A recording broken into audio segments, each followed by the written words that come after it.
sehari-hari. Nah, adik-adik, saat ini kita akan belajar lagu baru ya, sebelum kita mendengarkan firman Tuhan. Belajar bersama-sama ya, lagu Ajarku Mengerti.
Shalom adik-adik yang terkasih di dalam Tuhan.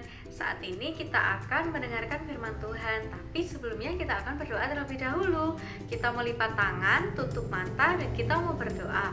Bapa kami yang di surga, terima kasih Tuhan untuk penyertaan-Mu, perlindungan-Mu yang luar biasa. Tuhan Yesus, saat ini kami akan mendengarkan firman Tuhan.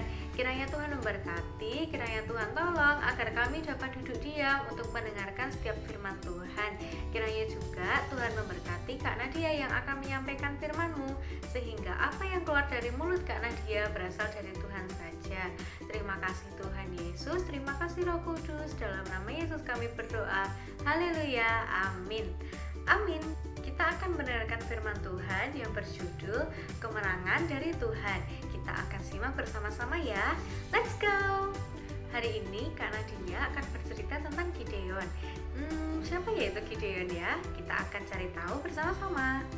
Diceritakan bahwa pada saat itu ketika Yosua bin Nun, yaitu abdi Musa, sudah meninggal, nah orang-orang Israel itu menyembah berhala.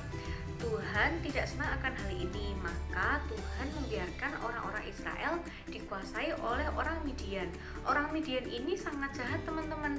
Nah, orang Midian ini membakar semua ladang gandum milik orang Israel. Kemudian orang-orang Israel ini harus tinggal di gua-gua karena mereka sangat menderita pada saat orang Midian menguasai orang Israel.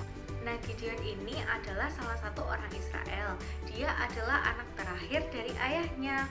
Pada suatu hari Tuhan menyuruh malaikatnya pergi kepada Gideon dan meminta agar Gideon menghancurkan mezbah Baal dan kemudian membangun mezbah Tuhan. Tuhan berfirman bahwa Tuhan ingin agar Gideon menyelamatkan Israel dengan bantuan dari Tuhan. Namun Gideon ini kurang percaya apakah perintah tersebut benar-benar berasal dari Tuhan atau bukan. Kemudian Gideon meminta pertanda dari Tuhan. Diambilnyalah sebuah guntingan bulu domba, kemudian ditaruh di tanah, dan ia berkata kepada Tuhan bahwa jika di atas guntingan bulu domba tersebut terdapat embun, sedangkan di tanah sekelilingnya itu kering, maka ia akan percaya kepada Tuhan bahwa yang memintanya untuk menyelamatkan orang Israel adalah Tuhan sendiri. Semua itu dipenuhi oleh Tuhan, tapi Gideon masih tetap saja ragu. Kemudian Gideon meminta satu tanda lagi kepada Tuhan, yaitu jika tanah di sekitar bulu domba tersebut basah namun bulu domba tersebut tetap kering, maka ia akan benar-benar percaya kepada Tuhan. Dan semua itu dilakukan Tuhan untuk memberikan tanda kepada Gideon. Nah, tahu nggak sih teman-teman berapa ya jumlah tentara orang Midian itu? Berapa ya Kak Nadia? 10.000, 20.000, atau 50.000 orang? Eits, bukan. Jumlah tentara orang Midian adalah 135.000 orang. Banyak ya. Nah, sedangkan berapa ya jumlah tentara orang Israel itu? Apakah lebih banyak ataukah lebih sedikit dari orang Midian? Apakah 100.000, 200.000 orang? Tidak.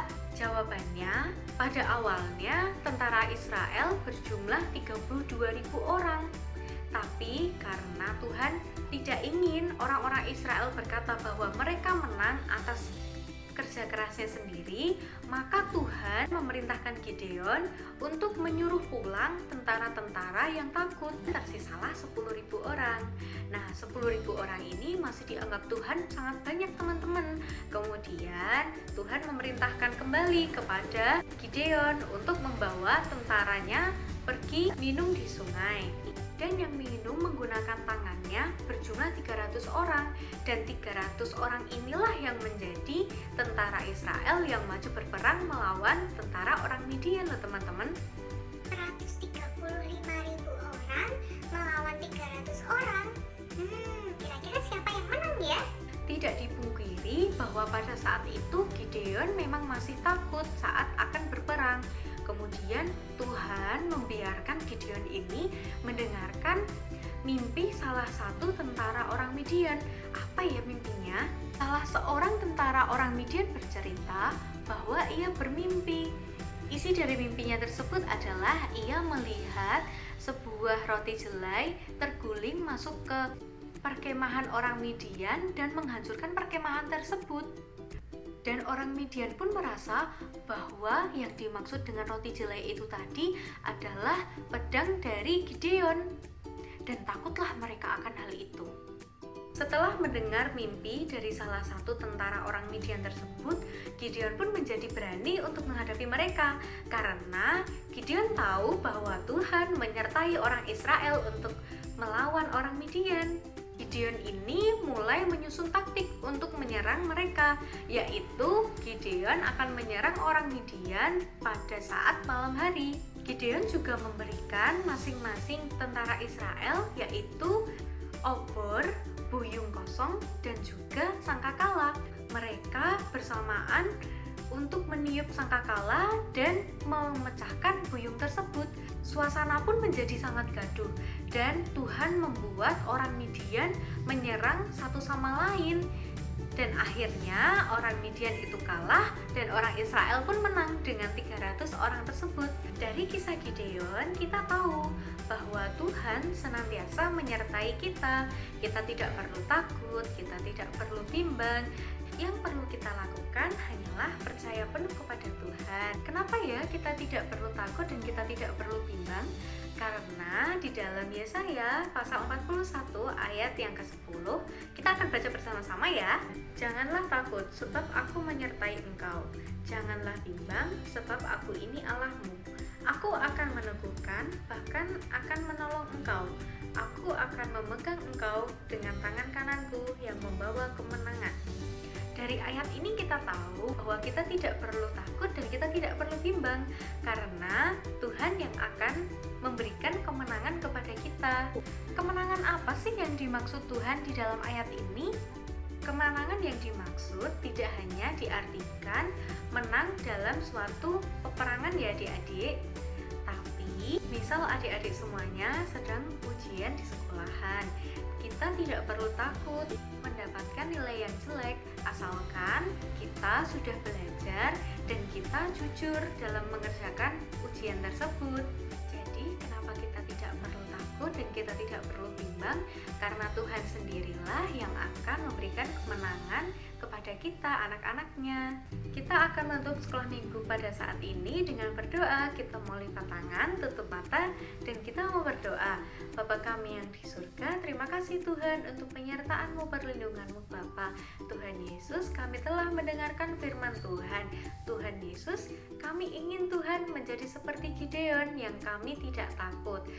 Dan kami percaya Tuhan sendirilah yang akan menyertai kami dan membawa kami ke dalam kemenangan. Kiranya Tuhan selalu memberkati kami, kiranya Tuhan selalu menolong kami dalam setiap apa yang kami perjuangkan. Terima kasih Tuhan Yesus, terima kasih Roh Kudus. Kiranya Tuhan juga kembalikan kami Tuhan besok minggu untuk kami dapat ke sekolah minggu kembali.